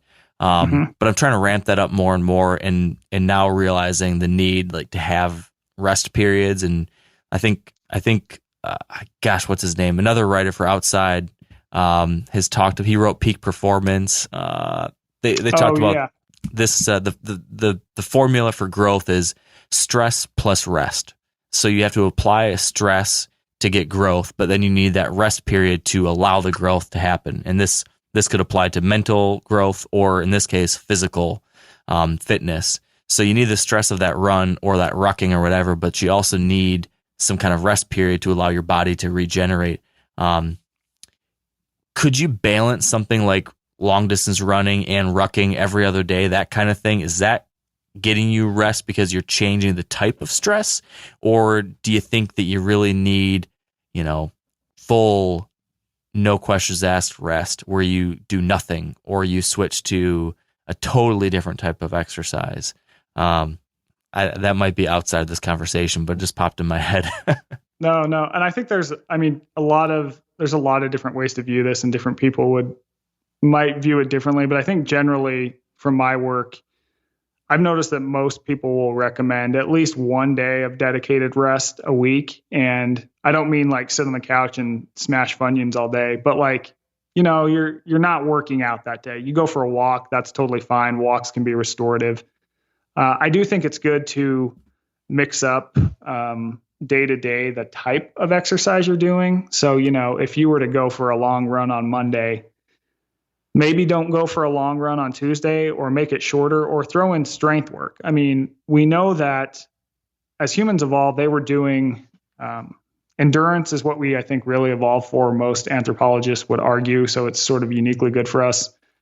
We didn't evolve to be that strong, but that doesn't mean that strength training isn't good for us and can't actually help us be better at our endurance work, and also be more, I guess I would say, resistant to injury when we're out in the field.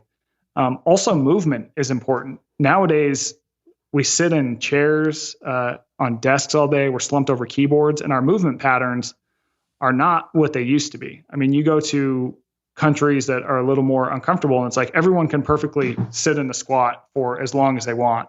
It's you test the average American. The average American can't squat because we're so adapted to chairs.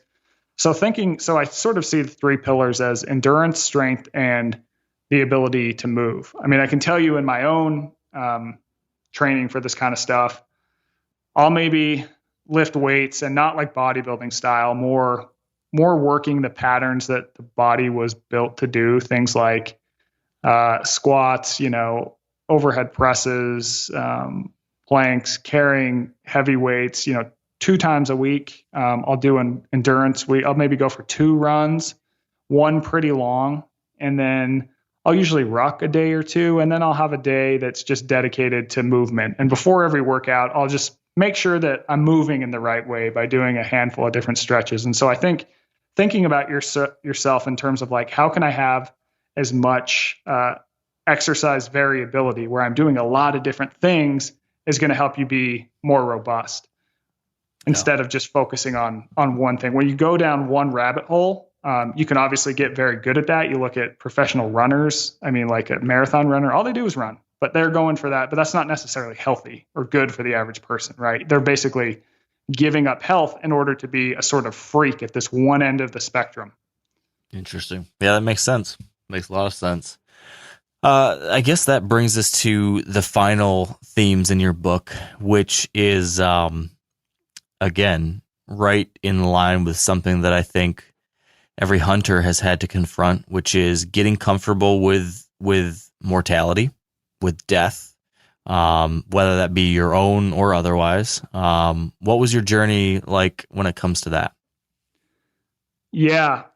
So we had been up there for maybe a week and a half, 2 weeks, and we'd been skunked a ton. I mean, we'd seen some caribou, been skunked a bunch. And it's interesting, when Donnie invited me on the hunt, he was like, "Are you going to hunt?" And my first answer was, "No, I'm a journalist. Like, I don't want to get too involved in the story."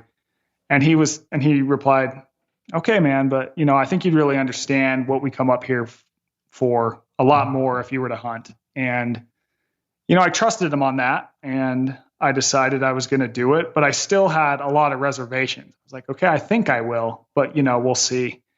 So we'd been sitting on this hill glassing for so long, and finally we get in a position where we see these caribou on this opposite hill, and there's 2 old bulls in there, and they start kind of moving down this valley towards this saddle that drops down into another valley. And Donnie was like, "Hey, if we nuke along this hill, go get to that saddle before them, and then sort of cut over, we might be in a good position." So here we go. And, I'm up there to hunt, but I'm reticent about hunting the whole time. Like, as I'm carrying this, the rifle across the tundra, I'm just like, oh man, I might actually have to use this thing. Like, yeah. Can I do this? Yeah. I've always eaten meat, 94% of Americans do, I think, is the statistic, but I don't know if I wanted to cross that sort of what I assumed would be this, emotional barrier. And just wasn't sure if I wanted to go there, but we make it across the saddle. We hit the ground on the tundra, and we start, belly crawling in to where we think these caribou are going to come. And we get 200 yards. We stop. Donnie pops up with the binoculars.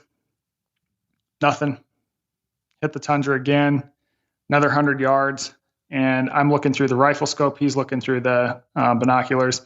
We see these antlers appear on the apex of this saddle. And here they come. And there's a herd of, I think it was about 30. And we're kind of surveying them. I'm trying to see, which are the 2 old bulls. And we see this one where his antlers are sort of like shifting as he walks, and he's limping. And it was like Donnie immediately, we saw it at the same time, and Donnie just goes, "That's your bull. That's your bull. The one that's limping. Like, that's it, And I'm like, okay. So they start, walking out, and they get within, 150 yards and 125, then maybe like 100. And this old bull keeps going in and out of the herd, so I can't get a clean shot. And the whole time I'm like, I'm still not 100% sure if I'm going to pull the trigger. And they get past the closest point, and they keep walking. And Donnie's like, he can see I'm a little hesitant, and he goes, "Hey man, if you don't want to take the shot, you do not have to take the shot. But if you're going to take the shot, you need to take it now." And sort of right after he says that, there's like kind of this clearing, and it opens up, and that bull that was limping was there. And he just kind of looks up, and I pull the trigger. We think it hits him. Donnie's like, shoot again. So pull it again. And right after that, I mean, the herd spooks, the caribou that I shot, he hits the ground, and I'm thinking, oh my God, there is no coming back from this. What have you done? Mm-hmm. I mean, it hit me pretty heavy. So we walk out there, and I start seeing the caribou starts kind of having those spastic leg movements, because the energy's spilling from his body. And I'm thinking he's still alive. I'm like, man, I need to run and like shoot this thing because he's suffering. And Donnie's like, whoa, dude, it's fine. That's natural. We get there, and he's down. And I mean, I got to give massive props to Donnie. He is the perfect person to go hunting with your first time, because he just, looks at me and goes, "Hey, we're going to go get your stuff. We'll be back." And he leaves me there. And I just kind of sat there and was like, very strange feeling of feeling about as depressed as I've ever felt, but also about as alive as I've ever felt, And it was this very heavy, strange new feeling to me. And I think ultimately at that point, I was like, I'm never going to hunt again. Like, I'm just not going to do it. And because I'm looking at this herd that he was with on the hill, just thinking, oh man, I just created a Bambi up there or something. Mm-hmm. And Donnie gets back and William, and we start breaking this caribou down. And that's when my mind started to change, because I could see that this ultimately was meat that was going to feed me and my family. And also, it was going to go to Donnie and William and their families. And seeing the meat, like, something just shifted for me, where I'm like, dude, you eat meat like every single day. And never once do you feel any ounce of regret or sadness, or you don't even think about it at all. But like, here you are with this meat feeling this way. And it made me realize that, like, by hunting, we're inserting ourselves in the life cycle in a way that is very enlightening for us. And, for me personally, it was very rewarding in that it also taught me a lot about the meat I eat just at home every day. It forced me to think about the choices I make, with what food is on my plate and where it came from. And it just made me more cognizant of that. And I can say, paradoxically, you would think that once a person begins hunting, they would eat a lot more meat.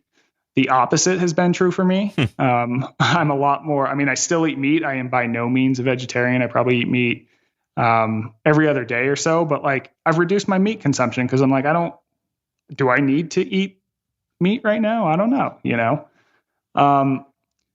but it also made me realize how removed we are in the modern world from the life cycle, and what effect has that had on us. So to sort of chase down that idea, I ended up traveling to Bhutan, which is this country in Asia that's by Nepal. And in Bhutan, people are thought to think about death at least once each day. Now, paradoxically, you would think that would really bum a country out. And Bhutan is not that developed, but they're also one of the happiest countries on earth. And a lot of the research suggests it's because they think about death. So it's just it's very fascinating that, in America, we remove ourselves from it, not only with what we eat, but also with how we deal with funerals, how we plan our lives. Like, people tend to think they're just going to, like, live forever, right? Mm-hmm. We just don't face it. And by facing it, whether through hunting or thinking about, your own mortality, that can change a lot of things for people. And they've followed this up with research that does show that people who think about their death and sort of understand that they're going to die one day, it makes them live in a way that makes them happier. Because all of a sudden, your everyday bullshit just starts to fade. Like, if I realize that, hey, one day I'm not going to be here, like, I'm probably not going to be as much of an asshole in traffic, right? Like, just like, whatever. Like, we have all these petty little squabbles we get into every day. That stuff, you just sort of don't care as much about it. And you really focus on what you think is going to move the dial for you and what matters in your life. Yeah. It's the same thing when you've got a family friend who's, someone dies tragically in a car accident or something. When that stuff hits close to home and it hits you viscerally like that, you all of a sudden get a little, unfortunately, usually it's a short window, but a window of clarity where you take a step back and take perspective of things and have that reminder that, geez, this stupid thing at work or this stupid squabble with my wife or this thing or that thing, gosh, it doesn't matter in the big scheme of things. Helps you appreciate things again. It helps recenter you on, like you said, what's most important. It's something that I know is talked a lot about within kind of the Stoic philosophy world too, where this idea of reflecting on your mortality is a key foundation as well. Just always kind of remembering this could all end tomorrow. So you're happy with what you've done? You happy with what you're planning on doing today? Are you making the right decisions? Because nothing's guaranteed. Talk about a palate cleanser for a lot of things. And one of the craziest things is, so I go to Bhutan, and it's a fascinating country. It's the only capital city in the world that does not have a stoplight. I mean, it's very, very underdeveloped. But again, they're one of the 20 happiest countries in the world. Took me a minute to say that, right? But they're one of the least developed. And one of the things I did to understand this is there is a guy who's an economist at Oxford that really runs all this data, who was interesting to talk to about this. But then I went and visited a guy who is sort of a leader in the Buddhist faith there. It's it's a Buddhist nation. And to get up to meet with this guy, his title is a Kempo, so he's a monk, and he lives in this shack that is outside this monastery that's up on a cliff. Now, to visit Bhutan, because of government regulations, you have to hire a driver to take you everywhere. My driver's got this like smart car, basically. I mean, it's this tiny little thing. And we got to go up this, 4x4 road to get up to this monastery to meet this dude in his shack. And it's like, I mean, this driver is just, he could win the Baja 500 or 1,000. I'll tell you that, man. Like that drive up there was just like, I mean, just amazing. And, he parks, I hike along this ridge, go see this guy in his shack, get in there. First room, there's nothing in there. Second room is a very basic kitchen with, a cooktop and a sink. And the third, I have to pull this drape open, and first thing I see is this massive statue of the Buddha, and it's flanked by like candles and smaller statues and photos of Buddhist leaders. And then I look left, and there's incense smoke in the air, and the sun is shining through this window, and it's just like catching the smoke. And beyond the smoke, I can see this face, and it's like I hear this voice. It's welcome. And it's this Buddhist monk, and he's on this like platform in the lotus position in his full orange robes, shaved head. I mean, it was just like, if you're picturing like, what's the most cliche thing you could think about in terms of like this Western journalist going to meet, the monk in Bhutan? I mean, this was it, dude. This was totally it. Just like the movie. Just like the movie. And so I sit down there, and we talk for a couple hours just about death, and especially how the West sees death versus how they see it in Bhutan. And, he talked about in the West, we see life as like trying to accomplish a checklist. It's like, I'm going to graduate college, then I'm going to buy a car, then I'm going to get a job, then I'm going to get married, then I'm going to have a kid, and I'm going to do this, then I'm going to do that. And we're always looking ahead to the next thing. We're not quite satisfied. And he really thinks about it like, if we can learn to accept that we are going to die one day and really try and live in this moment. And we never know when we're going to die. It's the thing. Like, death could come at any time, we can start to make decisions that maybe aren't just so automatic. I'm not saying that any of those things that I laid out are bad in any way, but we often don't stop and question why we're doing the things we do. And that can lead us to maybe live a little bit truer than ourselves. And one of the final things this guy says to me is, hey, just remember, death can come at any time.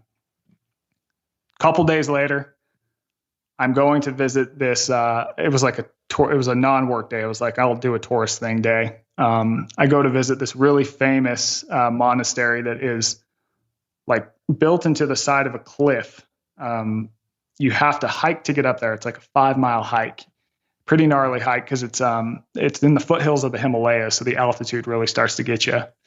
And so me and this driver, we hike up there. We go see it, and there's all this interesting death imagery and just really fascinating place. And we're leaving, and the driver's like, "Hey," he's like, "Hey, someone's sick," and he starts running over to this group of people, and this Buddhist monk was like on the ground, had some sort of incident, and he's on these like really steep steps, kind of on a cliff. So we all decide like, we need to get this guy down. And no, I'm the only person that speaks English. Everyone else is speaking Bhutanese. So my driver's kind of having to be this like middleman sort of. It's like, hey, we need to get him off the steps, get him down, And I'm the only person that knows CPR, which I learned for my venture into the Alaskan wild. And I start doing CPR on this guy. He's a monk, bald head. He's in his all monk's robes and did CPR on this dude for like 20 minutes and he didn't make it. And it was just like, I came here to learn about death. And we have this situation where there's this guy, like there was another tourist around me who was like, I literally talked to that guy and we laughed together at the bottom of the hike. And he was totally fine. And then the guy was probably like 60. And for whatever reason, he had some incident and it was like, he just couldn't, we tried to call for a helicopter, but it was too cliffy. Nothing could come in. And it was just like, man, it was intense, but it also cemented this idea that's like, death can come at any time. Like we can't predict anything, whether it's like you said, a car accident or whether we have some weird genetic thing or, you have a heart attack unexpectedly. I mean, man, that definitely made me start thinking about, how am I spending my time? Where is my attention going? Am I doing the things that really, truly fulfill me? I mean, that sort of thing will, that self-corrects once you get yourself in a position like that. So, yeah. So, I mean, that's a heck of a personal experience to really illustrate and tie a bow on a concept you're trying to learn more about. That's for sure. But I got to believe this entire journey has been something like that in its own way for you. So now that it's done, you've chased this rabbit, trying to learn about these different things. You've had all these experiences. You spent a month plus in the Arctic wilderness. You've confronted death in a number of different ways now.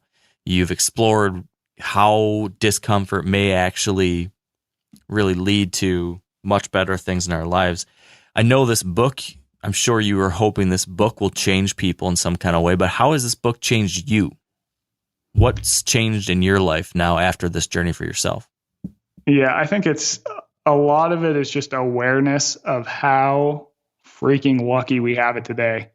I mean, I don't want the message of this book to be that comfort is bad.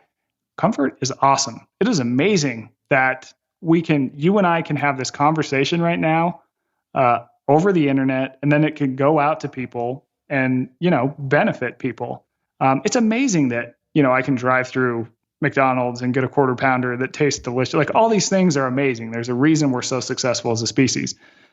But we have these internal drives that have us always default to that which is most comfortable. And if we don't push against that, I think we lose a lot of our understanding of what it means to truly, feel alive. And we lose the perspective to realize just how damn lucky we have it now. It's like when I got out of the Arctic, we're in this, little shack of a airport in Kotzebue, Alaska. And I used the restroom and I go wash my hands and the water's warm. And it's like the biggest shit-eating grin of my life went across my face. I was like, oh my God, warm water. That's pretty nice.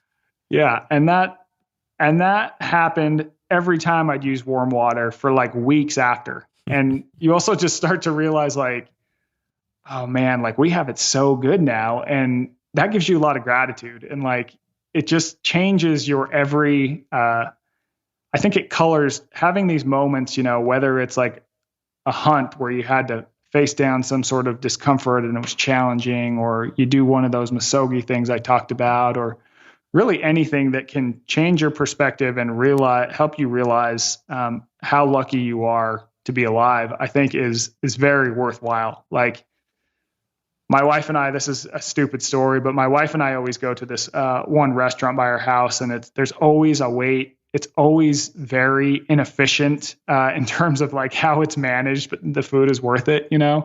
But when we sit and wait, when we're standing there waiting, I mean, I would always just get so frustrated before I went to Alaska. I'm like, damn it, if they would just do this and this and this, they could move more people through. And I can't believe they're wasting my time because I am apparently just so damn important, Well, when I get back from Alaska, it's like first time we go in there, I'm just standing there and like, I just think, man, it's so nice to be in this warm building. Oh man, I can't wait to eat this food. Like I'm still underweight. This is going to be so good. And I just realized like how can you bitch about having to wait 5 minutes in a restaurant that is either heated or air conditioned?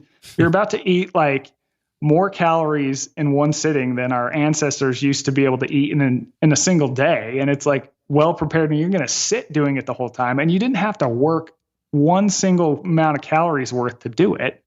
I mean, it's just like we have it so amazing now.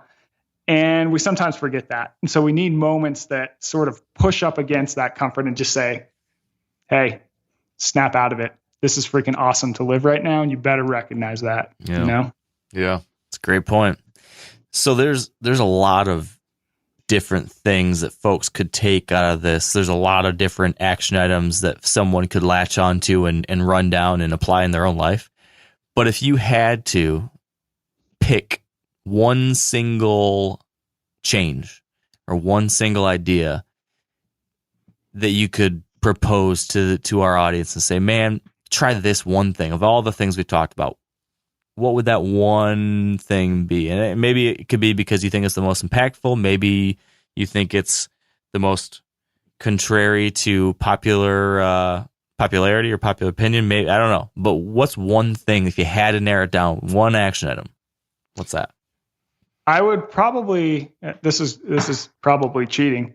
I would probably go back to that idea of do some big epic thing outside, because it's going to force you to face all these things that I just talked about. Like you're going to have a real challenge. You're probably going to be out there long enough that you're like, oh man, I'm starving right now. I didn't pack in enough food. You're going to be out in nature for an extended period of time. You're going to have to put your body through physical things that it probably hasn't gone through again. So it really just ticks all these little things in its own way. I mean, that's like we've kind of been circling around this whole time. Is, I mean, that's why hunting's amazing, is it hits all these things that we've just been talking about and really teaches us a lot about ourselves. Yeah, process. That's the only complaint I think I have about your book, is that you didn't have like the last page being, all right, and the whole purpose of this book was to explain to you why you should take up hunting. And yeah, I kid, but really the book was great. I really enjoyed it. Should. Yeah, it was a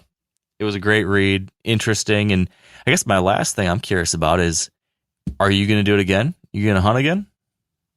Yes, I am. I'm definitely going to hunt again. I had someone ask me, so are you a hunter now? And I had to think about that one. And I don't know if I would classify myself as a hunter yet. Maybe it's I feel like I haven't earned it, or maybe it's I feel like because I'm primarily first and foremost a writer, that if I start to identify with, you know, I'm a hunter or whatever it is, right, then maybe I couldn't criticize it if I needed to in my writing. Sure. That's interesting. But I'm definitely going to hunt again. I mean, I've talked to Donnie.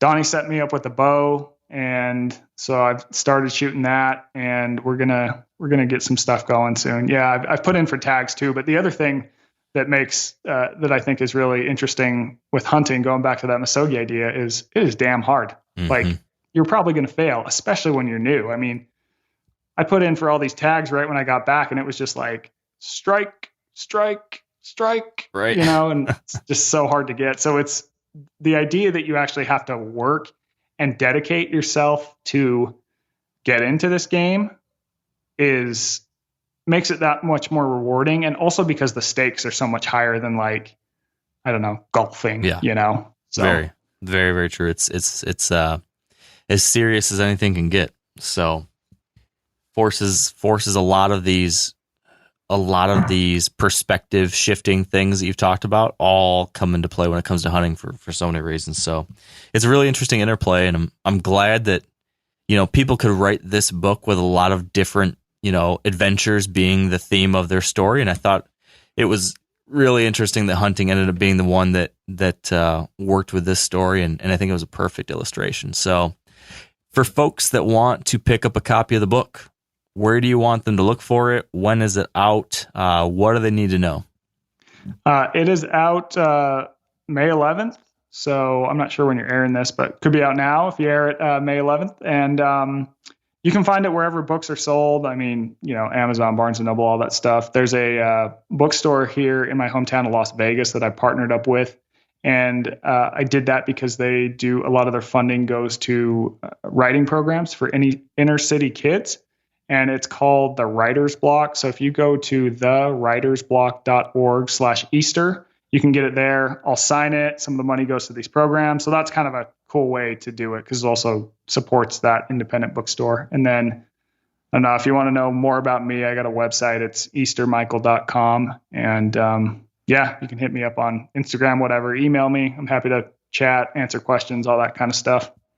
Awesome. Well, well done with the book, Michael. This is a really good one. I'm excited to recommend it to people. I absolutely recommend it to people listening. And I hope it does just swimmingly well. I hope it's a New York Times bestseller and a lot of people pick it up. And I think a lot of people's lives will be positively changed because of it. So bravo on that. And thanks for chatting.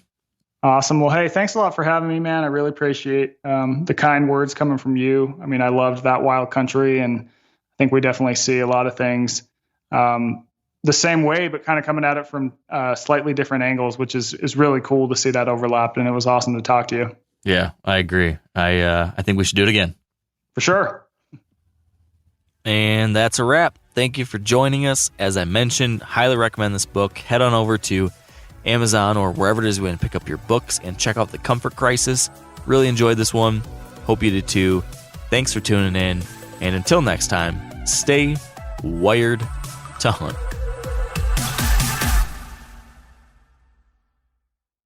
I'm sure a lot of you guys remember the old ceremonial hunting tradition of eating the heart out of the first animal you kill. Meat from those organs are among the most nutrient-rich foods on the planet. You can get those same benefits your ancestors craved via convenient daily capsules from Heart and Soil. Find out more at heartandsoil.co. And remember, use code MeatEater for 10% off your purchase.